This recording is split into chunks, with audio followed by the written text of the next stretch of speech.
This week on Vaticano, join the celebration of Easter at the heart of the Church. Witness a historic moment as all Christians celebrate Easter together, a rare convergence of calendars. Travel to Nicaea for the 1700th anniversary of the council that helped shape the foundations of Christianity. Hear from Peder Narcyz Klimas as he reflects on the remarkable discoveries from excavations in 2016. Plus, explore the mystery of the Stigmata, signs that continue to inspire awe and devotion.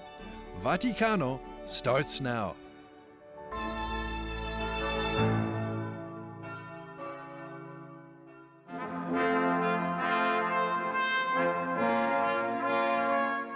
Palms in hands blowing in the wind, the faithful in procession around the obelisk and St. Peter's Square filled with thousands of faces from all over the world. Holy Week has begun, and these are the most spectacular days of the year here at the Vatican. The Pope and the Vatican, all ceremonies of Holy Week attract many, and this has been so for centuries. In the 19th century, many non-Catholics participated in the rites of Holy Week because of their magnificent beauty and the impression they make. Touching moments of prayer, starting with the solemnity of Palm Sunday, require days of preparations, for which a special entity of the Holy See is responsible, the Apostolic Floreria, the florist of the Vatican. Its main task consists of the logistical preparation of the ceremonies inside the Vatican Basilica and in St. Peter's Square. The workshops of the Floreria are located in the hidden courtyards of the Apostolic Palace. The director of the office, engineer Paolo Sagretti, knows very well that Holy Week is the busiest period of the year. And now, with the ongoing Jubilee of Hope, the situation is even more challenging. The atmosphere during these days is always that of expectation. It's very special. We know that for us, who as a service have to accomplish the preparation of all the ceremonies, it is a very busy year. There are 54 Jubilee ceremonies in addition to ordinary ones, like Easter, so we have to prepare everything very well. Together with the Vatican gardeners, the staff of the Floreria is called upon to prepare the decorations in St. Peter's Square, set up olive trees and thousands of flowers donated to the Pope traditionally by Holland, along with rows of seats for the pilgrims due to arrive. We have additional difficulties as we have to complete the preparations with all the people coming in and out. You don't close the basilica or the square. You try not to close, as you should give the people a chance to visit these places. They come to see St. Peter's, and it is right that after they have made a long trip, you give them such an opportunity. However, it is complicated for us to work efficiently in this way. The preparation for the Holy Triduum, a crucial moment of the entire Holy Week, begins in the Vatican a week before Palm Sunday, on the 5th Sunday of Lent, traditionally known as Passion Sunday, when the relic of Veronica's veil takes center stage in an ancient rite in St. Peter's Basilica.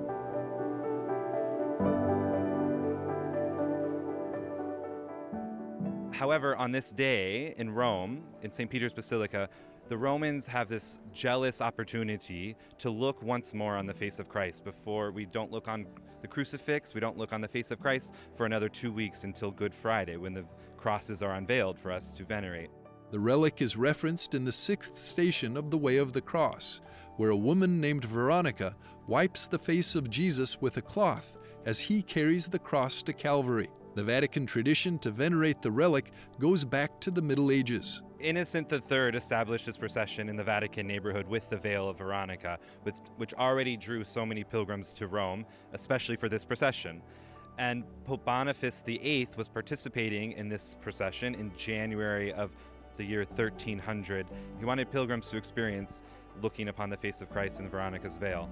And so he called the first Jubilee year of 1300. Now, 725 years later, another holy year, called by Pope Francis the Jubilee of Hope, is being celebrated. This time, even more special as the resurrection falling on April the 20th will be commemorated in common by all Christian rites, and St. Peter's Square is already attracting crowds of faithful. Con Paolo VI, la piazza diventa. Already, with Pope Paul VI, St. Peter's Square became a beautiful liturgical setting, and on Holy Thursday, in the morning, the Chrism Mass inside of St. Peter's is celebrated, while the afternoon Mass in Cena Domini used to be done not at St. Peter's, but in Rome's cathedral, which is St. John Lateran. The mother of all churches houses the precious relic of the wooden table of the Last Supper, brought by tradition to Rome from Jerusalem as spoils of the First Jewish War by Emperor Titus in the year 70. Poi Papa Francesco ha cambiato With Pope Francis, that tradition has changed, and the rite of washing of the feet, as he would do in Buenos Aires, has been taken to prisons or other places where you touch suffering most palpably. si tocca di più la sofferenza. Good Friday is the only day of the year when no Mass is celebrated in the Church's tradition. Still, St. Peter's Basilica is filled with faithful, reaching from all corners of the earth to commemorate Christ in His Passion and to see the Holy Father. Though Pope Francis, still recuperating after a 40-day hospitalization at the Gemelli Polyclinic Hospital, will not preside over the Triduum celebrations for the first time in his 12-year-long pontificate. Il Papa è solo. Anyway, the Pope is just a representative of the Lord, a Pope who resembled very much Pope Francis. Pius X, in the early 1900s, used to get angry when people applauded him, and he used to tell them, "No, you should applaud our Lord. You should applaud Jesus Christ." Signore, dovrete applaudire Cristo. Even then, thousands of pilgrims coming to Rome for Easter are filled with desire to see the Holy Father, even for a moment, as it was on Palm Sunday when Pope Francis appeared unexpectedly at the end of Mass. Buona Domenica delle Palme. Buona Settimana Santa. And the crowd filled the square with its cheers.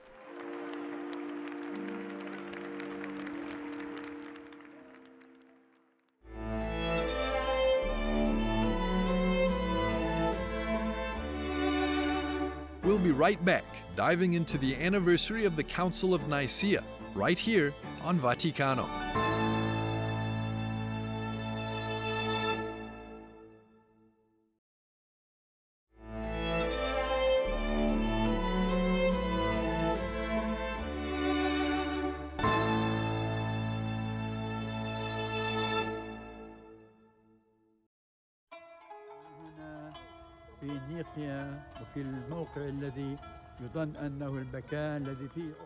By a lake outside of İznik, a small town in Turkey, stands Gregory III Laham, Patriarch Emeritus of Antioch and all the East, of Alexandria and Jerusalem. The former spiritual leader of the Greek Melkite Catholic Church recites the Creed in Greek. The Council of Nicaea took place here, exactly 1,700 years ago. It was also the birthplace of the Nicene Creed.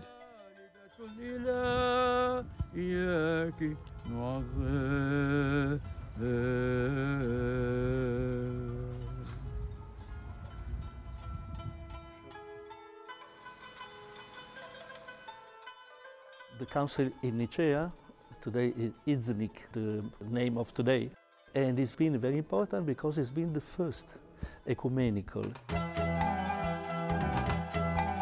Father Giovanni Biallo traveled to Turkey with a group of pilgrims from Rome to visit the site of this council. They were joined by Sister Rebecca Nazzaro, the director of the Diocese of Rome's Pilgrim Office, Opera Romana Pellegrinaggi. We recite the Nicene Constantinopolitan Creed every Sunday, but we don't realize how much we had to fight for it, how much struggle there was between the various theologians. There was also a fight against the heresies that did not recognize Jesus Christ as true God and true man. The Council of Nicaea in 325 was groundbreaking, as it rejected the heresy of Arianism and affirmed the full divinity of Jesus Christ. Church historians, such as the German professor Matthias Simperl, Note that in 325, the Roman Emperor Constantine, concerned at the crisis the heresy was causing, called for the first ecumenical council in history, a gathering of the Church's bishops with the support of Pope St. Sylvester I. We can assume that there were meetings, as reported by contemporary and later sources. These were sessions in which all the council participants came together, in which public deliberations were held, including under the chairmanship of the emperor. We also know that disputes arose at the council, that bishops had to justify their controversial beliefs.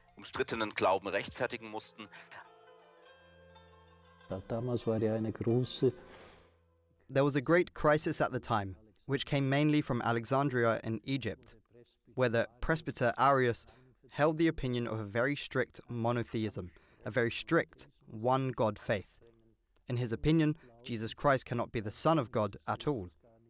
The synods in Alexandria were unable to solve this problem, which is why the Emperor Constantine convened a council and invited 1,800 bishops, 318 of whom attended, including Saint Nicholas of Myra.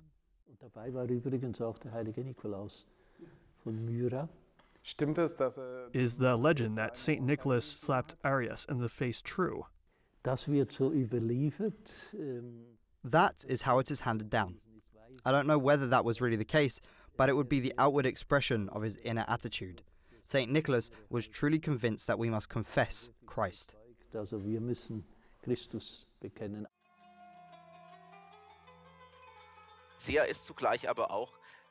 Even decades later, Nicaea was a resource on which church unity could be built, theologically. The divisions of the 4th century no longer play a role in ecumenical dialogue today. Almost all Christian denominations are united on the Trinitarian question. After all, this year, Orthodox and Catholic Christians are celebrating Easter on the same day. Together with Pope Francis, Cardinal Kurt Koch is committed to ensuring that Catholics and Orthodox will always have a common Easter date in the future. And the other dimension is the ecumenism of blood, which Pope Francis strongly underlined. Pope Francis asked the question, if our enemies unite us in death, how can we continue to divide ourselves?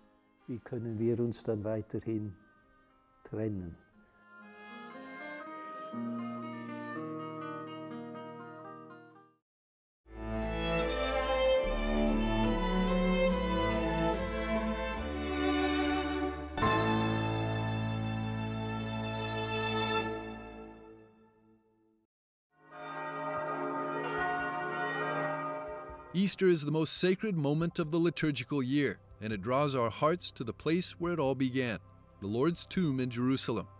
But how do we know that this is truly the burial place of Jesus? And is the stone inside the same one where his body once lay? Our Vatican correspondent, Magdalena Wolinska-Riedi, speaks with Peder Narcyz Klimas, a Franciscan friar who took part in the 2016 excavations that uncovered remarkable evidence. How is it possible for us today, after 2,000 years, to pin down the specific and exact location of the tomb? Various examples have been found confirming that this was the place. At one point behind the chapel of St. Helena, which is looked after by the Armenians, there is the chapel of St. Gregory, and in the back, behind the altar, on the foundations of the chapel, there is a stone with a barge, with a small mast engraved on it, and on the barge is written Domini Evimus in Latin, meaning, Lord, we are coming, which is a typical sign left by pilgrims who went to the Holy Land. Besides, there were oral transmissions after all. There were people living there who remembered the apostles, about whom they heard the exact story, passing on this tradition orally, from father to son. What emotions accompanied you during this, and can we really acknowledge this stone as the Holy Stone? It was October 26, 2016. We were standing in front of the closed grave. There were representatives of those three rites that take care of the Holy Sepulchre, the Orthodox, Armenians, and us Catholics, and we were waiting for the stone to be taken down. Well, it was incredible tension among us because we knew that the last time the stone had been taken down was in 1555. It was something indescribable, and I remember we waited quite a long time while the stone was being slowly pulled down. I tried not to look at it at the beginning, and finally, like I was literally standing in front of the entrance to the tomb of Christ, through the corner of my eye, I saw that there was nothing, and I said, "There is no stone." There was rubble and dust, and no stone was visible. We all were very sad, but we didn't find the stone. The next morning, I was working in the archives. Suddenly, a confrère came running in and shouting from the entrance, "The stone is there! Run to the tomb!" And another brother joined me, saying, "Let's run, the stone is there!" And we ran like Peter and John on Resurrection Sunday to the tomb of Christ. We literally fell inside, and indeed, the Greek monk who stood guarding the place with a smile on his face, very friendly, said to us, "Come in, there is the stone." And we went in and saw the stone. It was a gray-white, very hard limestone, typical of Jerusalem of the time. This stone was full of carved holes by pilgrims who came there in the first centuries before the place was built up. They broke off pieces of the rock to take with them as relics, and in the place where Jesus Christ's head rested, a small channel was carved into the rock to drain the man's bodily fluids so that the decaying body would survive as long as possible. In the case of Jesus Christ, it wasn't necessary, because after all, he rose from the dead on the third day. But this confirms that the tomb was made according to the tradition of Jewish burial, and this is another testimony about it being an authentic place. Can you please tell us how it happened that your order, the Franciscans, settled down in this unique place on earth, in the Holy Land, more than 800 years ago, and how are you continuing to serve there until today? W 1217 roku święty Franciszek rozsyła braci na różne strony świata. After the first chapter in Assisi in 1217, St. Francis sent his brothers to different parts of the world. Several of them reached Arc in Palestine, today's Holy Land, and founded the first monastery there. Later, St. Francis himself arrived there in 1219. In 1342, Pope Clement VI, by papal bull, granted the custody of the holy places to the Franciscans. This was referred to as the custody of the Holy Land, and from then on we have had a papal mandate to take care of these holy places until now. The Basilica of the Holy Sepulchre in Jerusalem, the Basilica of Christmas in Bethlehem, and the tomb of Our Lady of Gethsemane by the Olive Garden in the Cedron Valley. These are the three places where we share custody with other Christian rites, while the other shrines are directly under our custody. Except for the fact that we are representatives of the Vatican there. We take care of these places. They are not our property. The Vatican is the owner. Thank you. Thank you for the interview.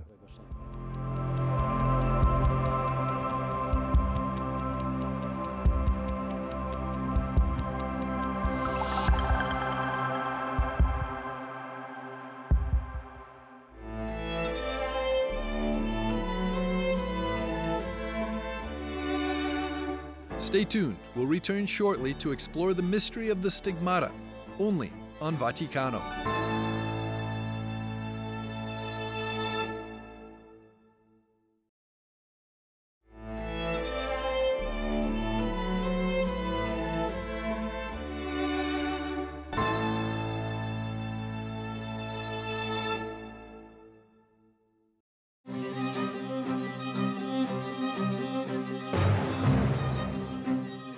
Every year, the Stations of the Cross retrace Jesus' journey to the crucifixion, one of the most profound moments in Christian spirituality. The crucifixion stands as the most significant moment, embodying the ultimate sacrifice and suffering of Jesus. It is so central to the faith that the cross itself has become the very symbol of Christianity. Christianity has been marked, we could say, by the cross from the very beginning. If we even think the most common form of self-identification as a Christian is making the sign of the cross, where we, in a certain sense, impose the cross on our body as a sign of identification with Christ and with his suffering on the cross. Over the centuries, there have been extraordinary accounts of people who have shown the marks of Jesus' crucifixion on their bodies, with wounds appearing on their hands, feet, and side.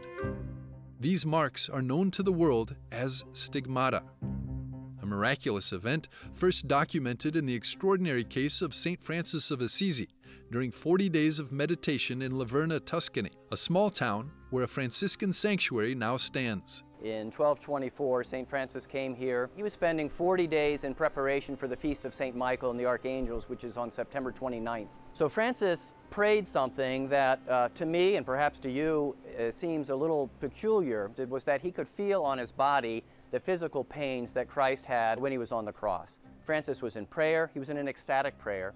And the sources say that a seraph, a six-winged seraph, appeared in the sky as if there was a man sort of fastened to this angel on a cross, and Francis could see the wounds on this man, and then immediately he felt this piercing pain and suffering in his hands, feet, and side.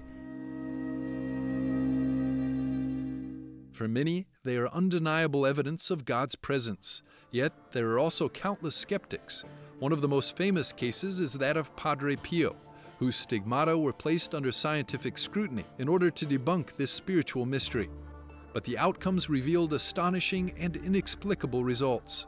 So it was recommended to bandage the wounds for 8 days, that there would be no tampering with them, and see what happened. So they did, and at the end of 8 days they removed the bandages, and the result was that the wounds were still open before, they were open after. They looked exactly the same, they were still bleeding and open. And the conclusion was that this is something that's not natural, because naturally the body will either, if it has an open wound, it will either heal or it'll get worse. It'll get infected and then eventually putrefy. So it goes one of the two directions, gets better or gets worse. With Padre Pio, after 8 days, the wounds remained the same, which the conclusion was that this is against the course of nature. It was really something supernatural was happening. The stigmata remain an unsolved mystery to this day, with hundreds of people claiming them throughout the years. To this day, the Church doesn't have an official standing on this phenomenon, but they definitely raise a lot of interest among believers and non-believers alike. Yet the haunting question persists: why, if stigmata are an event intrinsically tied to Jesus' suffering, must they be shared by others? And above all, why are they bound to a realm of pain?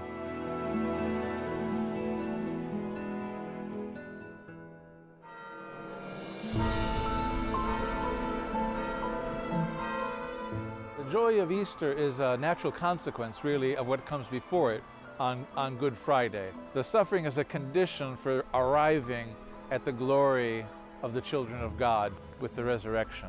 And the wonderful thing about the Paschal mystery that we celebrate at Easter is this transformation of something that looks tragic is in fact a victory over death. The death of Jesus on the cross puts to death death itself.